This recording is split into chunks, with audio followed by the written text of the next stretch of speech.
Respectability, concerning Wash Williams.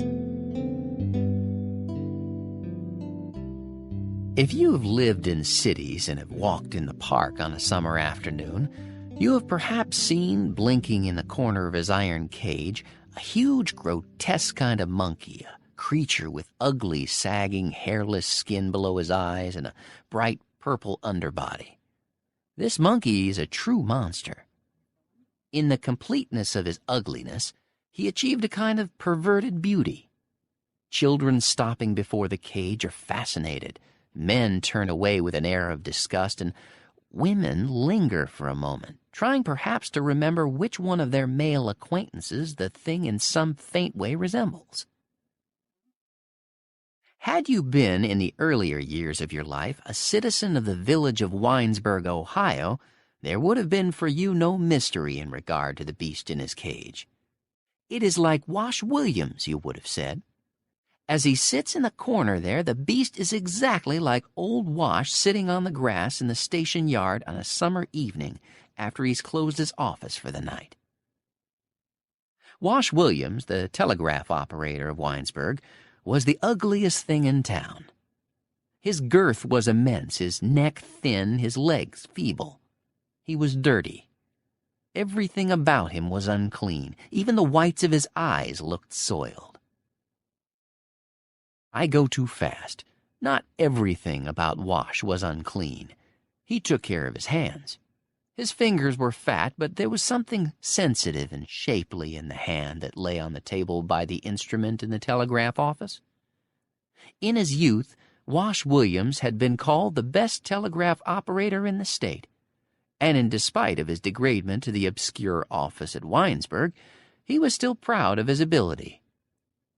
Wash Williams did not associate with the men of the town in which he lived.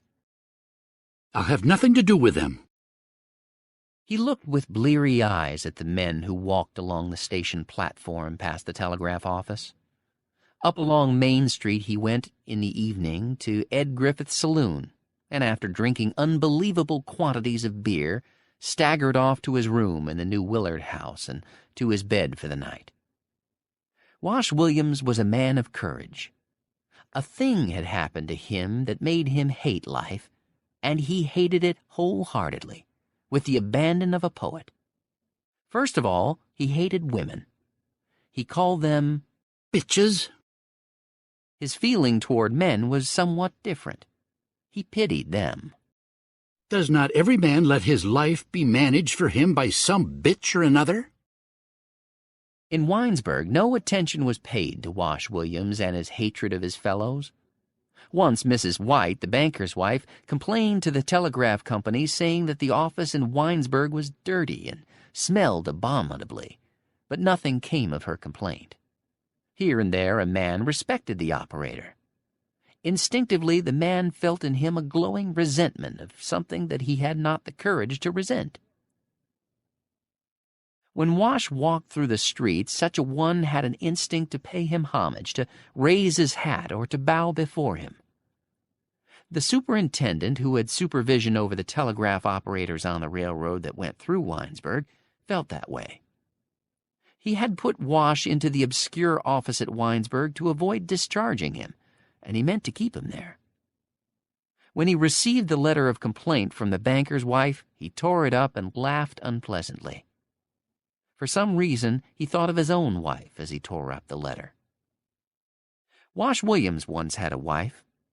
When he was still a young man, he married a woman in Dayton, Ohio. The woman was tall and slender and had blue eyes and yellow hair. Wash was himself a comely youth. He loved the woman with a love as absorbing as the hatred he later felt for all women.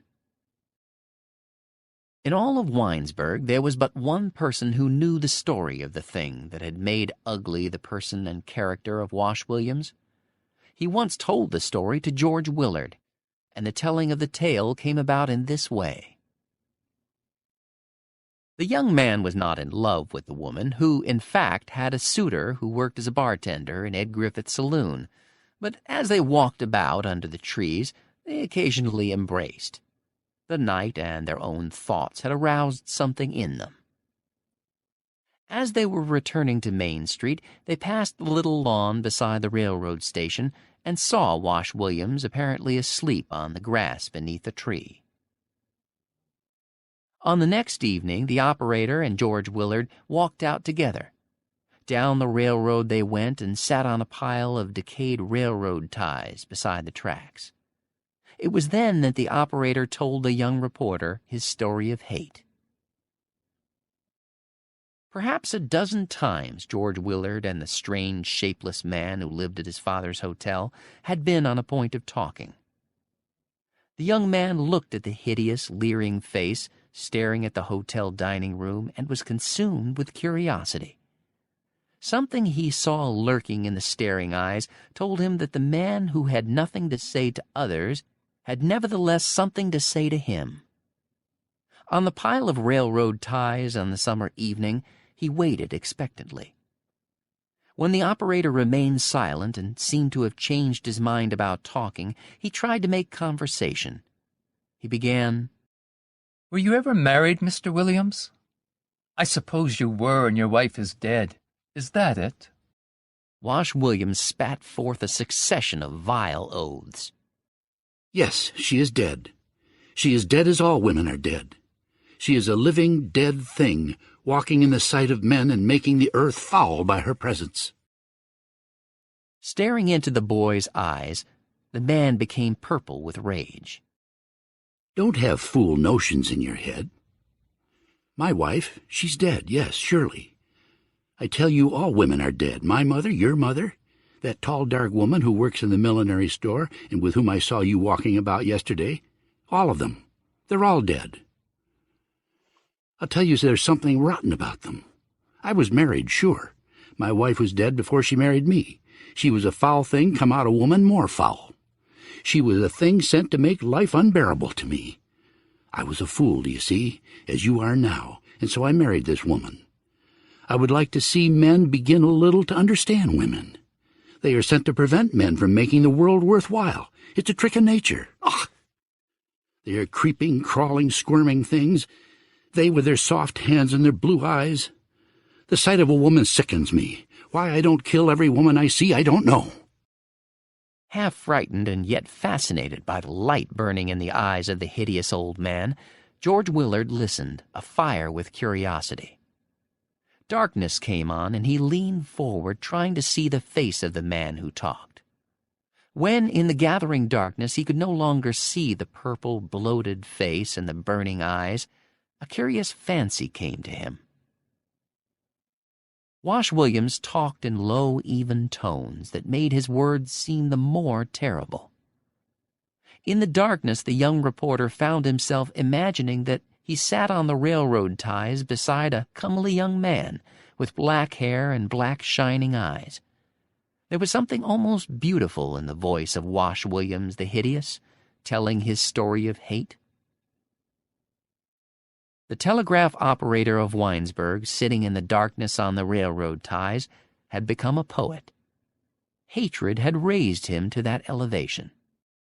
"It's because I saw you kissing the lips of that bell carpenter that I tell you my story. What happened to me may happen to you next. I want to put you on your guard. Already you may be having dreams in your head. I want to destroy them."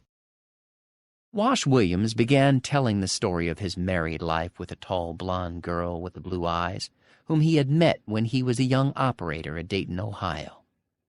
Here and there his story was touched with moments of beauty intermingled with strings of vile curses. The operator had married the daughter of a dentist who was the youngest of 3 sisters. On his marriage day, because of his ability, he was promoted to a position as dispatcher at an increased salary and sent to an office at Columbus, Ohio.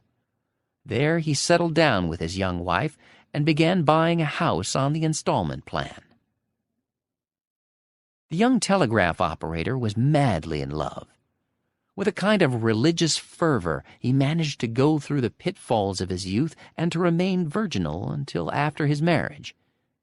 He made for George Willard a picture of his life in the house at Columbus, Ohio, with the young wife. In the garden back of our house we planted vegetables, peas and corn and such things. We went to Columbus early in March, and as soon as the days became warm I went to work in the garden. With a spade I turned up the black ground while she ran around laughing and pretending to be afraid of the worms I uncovered. Late in April came the planting. In the little paths among the seed beds she stood holding a paper bag in her hand. The bag was filled with seeds.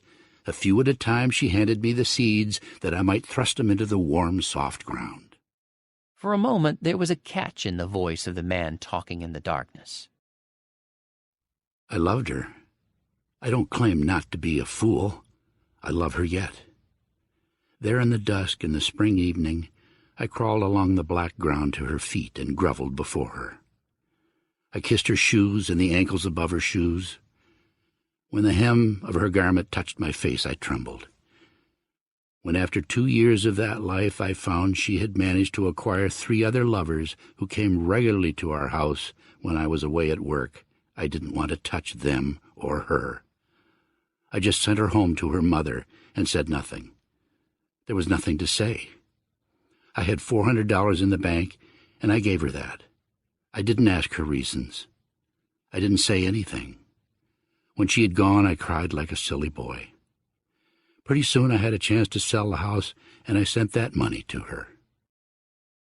Wash Williams and George Willard arose from the pile of railroad ties and walked along the tracks toward town. The operator finished his tale quickly, breathlessly. Her mother sent for me.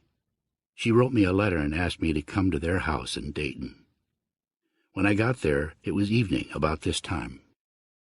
Wash Williams's voice rose to a half-scream. I sat in the parlor of that house 2 hours. Her mother took me in there and left me.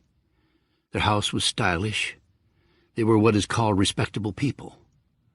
There were plush chairs and a couch in the room. I was trembling all over. I hated the men I thought had wronged her. I was sick of living alone and wanted her back.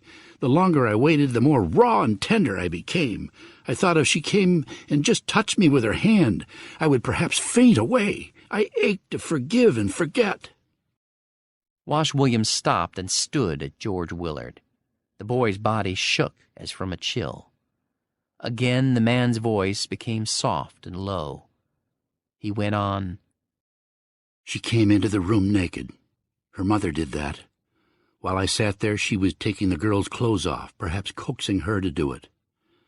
First I heard voices at the door that led into a little hallway, and then it opened softly. The girl was ashamed and stood perfectly still, staring at the floor. The mother didn't come into the room. When she had pushed the girl through the door, she stood in the hallway, waiting, hoping we could, waiting. George Willard and the telegraph operator came into the main street of Winesburg. The light from the store windows lay bright and shining on the sidewalks. People moved about, laughing and talking. The young reporter felt ill and weak. In imagination, he also became old and shapeless. Wash Williams stared up and down the street. I didn't get the mother killed. I struck her once with a chair, and then the neighbors came in and took it away. She screamed so loud, you see. I won't ever have a chance to kill her now. She died of a fever, a month after that happened.